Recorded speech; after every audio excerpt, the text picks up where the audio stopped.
Hello folks and welcome back to Sew If I Sew, or welcome if you're new. My name is Jess and this is my channel all about sewing, dressmaking and all things stitch related. And today I bring you a slightly ad hoc filmed vlog. You may notice there is no video at the beginning or end. That is because I've broken my laptop. It's now been fixed, but it hasn't arrived back yet for me to pick up. So I can't edit the way I normally do. I also don't have access to my intro and outro and all that kind of stuff. It's all on my laptop. So I'm editing on my iPad in the hope that you can see this, but I really didn't want to keep Emma waiting any longer. And frankly, I want to wear this tomorrow. So I really wanted to get this vlog out to you. This is the reveal vlog of our True Bias Marlo cardigan collaboration. I love collaborating with Emma. She is an absolute joy. I'm so excited to see hers finished. It's going to be brilliant. I'm going to stand up and show you mine in a second, but I'm going to talk to you a little bit more about the process first. So, anyone who follows me on Instagram will know I had an absolute mare with this. Now, making the Marlo cardigan itself, not difficult. I massively recommend it. Fantastic pattern. Just for reference, I made a size 4. I made the long line version this time, which hits just below my hips because I'm quite small, but I think it would probably hit at hip on a normal, you know, sort of hip to bum on a normal person. But yeah, I'm a little bit short. I made a size 4, which I think is like a UK 8, UK 10, something like that. I'm atrocious with US sizing, but I made a size 4, which is the second size in. Now I'm questioning myself. I did make a size 4. No, I did. I made a size 4, regardless of which line it is. That's the one I made. I didn't make any alterations to it. I made it as is. I didn't read the instructions because I read the instructions last time and it's a cardigan. It's fine. It's a really easy pattern. I'm definitely going to make at least one more. I'm going to make another short black one because I really missed that one. But I wanted to make a longer cozy version in this fabulous knit. Now, this looks a weird colour in the light. I'm going to see if I can stick it under there.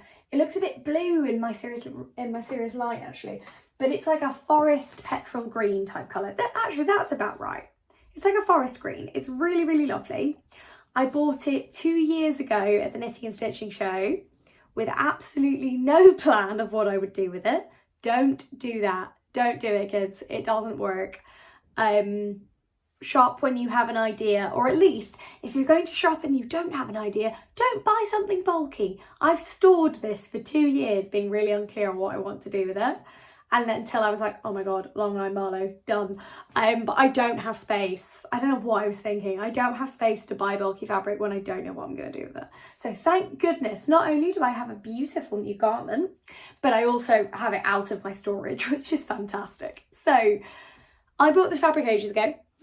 Now, you can't really tell, but you may notice a slight difference in the neckband. That is because, ladies and gentlemen, I am an idiot. So what I did was the absolute classic. One long piece I had to cut out. I'm going to get warp and weft confused now across the weft. Sideways. So not in line with the grain line, sideways. And I didn't have wide enough fabric to cut it out. So I was like, right, I'm going to fold it in half, like I did, but only just, and it would have been a bit dodge. So I folded the thing in half and I cut it out on the fold, and then I managed to Tetris it in with everything else. Now, what I sort of forgot was that when you have one long piece, it says cut 2. And everything else obviously had been laid out to cut 2 on 2 layers of fabric, except the stuff on the fold. So then I suddenly realised I'd literally sewn the sleeves on, back together, bottom binding on, everything, got to the neck binding and went, I only have one piece of neck binding because I'm an idiot. So what I'd done is, yeah, I'd cut out one on the fold, thinking 2 layers of fabric, 2, done. But no, it was on the fold and I'm an idiot. So what I then had to do was try and find the same fabric. Now, as I've said, I bought this fabric 2 years ago and I have no idea who I got it from. It wasn't, I know it's not a shop that is online, or at least that I could find an online presence for at the time, because I remember trying to tag them. Like, I don't remember who I was trying to tag, but I remember trying to tag someone. So I knew I wouldn't be able to get the same from them. because also 2 years later, they're unlikely to stock it, even if I did remember where I got it. So that was point one, bit of a sticking point. Point two was no one seems to stock the colour of green I needed. I looked in all of my usual places. I even went out on Instagram and was like, help. And lots of people suggested really similar ones. So First for Fabrics had a sort of similar green. Me and Tamlin had a long back and forth where she very sweetly, she used it to make something else as well. I think she'd used it to make a Marlo. And she was sending me photos of hers and we were trying to figure out if it was the same colour. And then a few other shops that very, very kindly reached out. And then somebody suggested jelly fabrics, which I definitely recommend for variety, because everybody else had like 2 colours of fisherman knit, which is basically what this fabric is. But they had this green, which if I hold it up, you can see a slight difference, but this is as close as I could physically get without being able to match it in person. So I took the plunge, and I bought myself 1/2 metre of this fabric. Thank God it matches. And then I just did the neck binding. But jelly fabrics, I don't know if it's because of the knitting and stitching show or if this is just how they work, but they have a 5 to 7 day dispatch window and then it gets sent. So it was a full week before I was sent this. So bless Emma, I had to message her and say it's still not arrived, so I can't finish my Marlo. So just thank goodness for her being as fantastic as she is. We have a finished Marlo. I'm in love with it. It's gorgeous. I'm going to stand up now and show you it properly. So, not the best lighting in the world. I've done it up fully so you can see. It hits around, sorry, my closet called pictures, so they're high-waisted. So my hips are like here. So it, for me, fully covers my bum and goes down to there, which I think for a long line cardi is sort of as expected. Sleeve length is great. It hits exactly where I want it to. Cuffs and everything are all good. Did I overlock any of this? No, I didn't, because my overlock is being annoying at the moment. I don't know why. I don't know. I've replaced the needles. I think what's happened, I think I need to replace the knife actually, and I do have a spare knife. Thinking about the miles that have gone on that overlocker. So I haven't finished the insides, but I will at some point when I basically have the will to do so. But it's really, really comfy. This fabric was great to work with actually, really stable. All I'd say is you can't really reduce the bulk without literally chopping the bulk off. So what I had to do down here was literally just trim it right down because it was so bulky it wouldn't fold back. So here we are. I also found doing the buttonholes on this fabric to be an absolute nightmare. So the tip I'm going to give you is, instead of putting it into your machine, so hold on, I'm gonna unbutton carefully because I hand sewed these buttons on and I would never vouchsafe for my hand sewing. So normally you'd put it into the machine this way, right? So you've got the excess going in, or you may not, but that's sort of in my head. I was like, right, it goes in, this way around. So you'd have the bulk of the cardigan on the outside. I don't know why I'm doing that to the camera because it's not going to make sense because I'm on my front camera. You'd have the bulk on the outside of the sewing machine, right? However, if you have a 4-step buttonhole and a bulky fabric, what I discovered is it catches the little buttonhole lever and makes your buttonhole go, oh, we're at the end, I'll go back, when you're like a third of the way into your buttonhole, which, oh my goodness, I was getting very, very frustrated with. So I ended up having to feed my fabric through the inside. I always forget what that bit's called, but the sort of underarm basically of my sewing machine was full of cardigan, but it meant that the flat outer edge was underneath the buttonhole foot, so nothing was jabbing the edges. And once I figured that out, 5 minutes done. I hand sewed on the buttons because they're really, really cute. I love them. I just wanted something a little bit different for this cardigan, and so I went with these sort of little leathery stud buttons. I don't think they're real leather, I think they're like plastic, but they are really, really nice. And I like the length. It's very comfortable. I'm actually going to wear it tomorrow.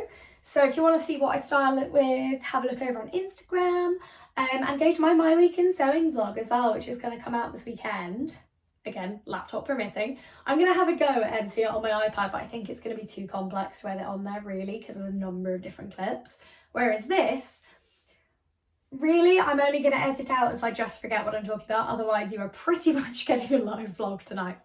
The one thing I would say, so I have pockets for this that are done, but I actually don't want any pockets because they'd be patch pockets on the top. And I don't know, I just don't think I kind of need them. Like, I'll keep them because I might wear it tomorrow and go, oh my goodness, I need pockets. But I think it's unlikely. I think, yeah, you know, like I just don't think I'll need it. But I really like the shape of this cardigan. It's not neat, like it's not too neat. It's slouchy enough that I'm comfortable. I probably could get away with a size 2, but I think that would be too tight for me. I also like the drop shoulder, like where it sits. It is much more slouchy and relaxed. So tomorrow I'm wearing this to a PhD event. So I kind of want to be relaxed and I want to be warm, but not so warm that I'm sweating. I'm in love with this colour. And I just really like the sort of bag at the back. It's not like too big. Like, I don't know, it's not, big is the wrong word. It's not cumbersome and it's not bulky, but it's slouchy enough that I could get a jumper underneath it if I was freezing, or I could wear it over like a dress with sleeves and it wouldn't be a problem, which is kind of what you want really in an outer layer. Would I make it again? I mean, I've already said so. Yes, this is the second, technically third time I made this actually, because the other one unfortunately had to be consigned to that great fabric shop in the sky, because basically what I discovered is that actually I'm going to take this off and show you. So I'm getting ready for ballet, so I'm in the strappy top. The back section, I think it says to in the instructions, but if in doubt, stay stitch the living daylights out of your back neckline, because what I found is the shoulders and the back really stretch before you put this on if you're not careful, like before you put the binding on. So stay stitch way more than you think you need to. I would actually be tempted to not even like use a longer stitch length. I'd just stitch it normally. In terms of putting everything on, do your cuffs slowly. It is bulky. I did break a few needles. My machine is definitely going to need to go to Singer because I think I've done something to it when breaking a needle that's like changed the position of something. So take your time, because the thing is, chances are it is going to be a bulkier fabric you use.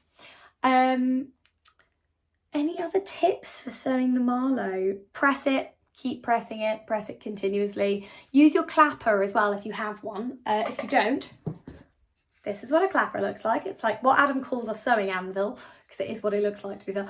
I love my clapper. It's particularly good for fabrics, for wool, for anything that doesn't really press or that you can't press, but it needs a bit of weight to like secure it down. That's how I've got this to sit quite so flat. I also like top stitched everything down because that's a lesson from the first time. But I think it says most of it in the pattern, to be fair. I've not read the instructions again. I just sort of made it how made sense for me. But yeah, I really love it. It's a gorgeous make. I'm really happy. I love collaborating collaborating with Emma. I'm so excited to see what she's made as well. I love it because we were both sort of talking individually about making them, and she contacted me saying, do you want to collab and make them together? So I am delighted that I got to collab with her again. If you don't follow her on Instagram, if you don't subscribe to her, go do it now. She's fantastic. She's an absolute ray of sunshine and I love working with her. I also just love her content generally. She's great, very inspiring and just fabulous. And it's also just nice to connect with a fellow Scot, because living in the south of England does make me feel quite, I wouldn't live in Scotland again at my current age. That might change in the future, but I do miss Scottish people, and I do miss sort of little ways and stuff like that. So I love that I have Scottish sewing friends I can sort of connect with from a distance. That's really fun. So content you can expect from me after a kind of quieter period, a little flurry this week, again, provided I can manage this, but there will be, fingers firmly crossed, there will be a vlog for So Long Sleeves that will come out on Thursday. So Long Sleeves is a challenge that is running this month. You can take part in it. There's some really good prizes, but tune in on Thursday to find out more. Mainly because I haven't got it all written down right now and I'm filming a special video for you, so check it out on Thursday. For me, I won't be making anything because this is actually going to count as my sew long sleeves because it's long sleeved. But I am going to do a little roundup of my favourite long sleeve patterns for the autumn and winter. So if you've also got any recommendations, I'd love to hear them. And then this weekend / into Monday, there will be a My Week in Sewing vlog, which will go out while we're on holiday. So I hope you guys enjoy that. I'm not going to do a holiday wardrobe vlog this year because we're going to Greece again, and I've done 2 videos of what I take to Greece, and realistically it's roughly the same each year. I mean, we're going all inclusive, so probably even less. It'll just be swimwear, cute dresses, and some nice stuff for the evening, but I will take plenty of photos while I'm there. And then when I get back, we'll do some proper autumn winter sew alongs because I've got some cool stuff to sew, and I've had some great patterns arrive that have been printed.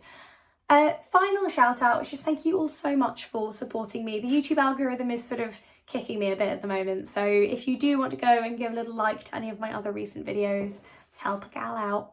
And if you enjoy my content and you want to support me to keep making it, my Ko-fi link is below.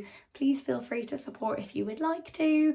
There is no pressure, but it does really, really help. I actually, to be honest, the sew alongs coming up, they're all using fabric I have, but I wouldn't have been able to get the patterns printed without my Ko-fi funds. So that's actually given me enough time and space to be able to make a couple of sew alongs, which I'm going to talk to you about more in the My Week in Sewing. So check out that coming out this weekend. Sew long sleeves on Thursday. And go over to Emma's channel and see her True Bias Marlo and see what she's made and hear all about how she feels about it. Until then, thank you so much for watching. Thank you for watching my slightly more ad hoc format this week, and I really look forward to catching up with you all soon.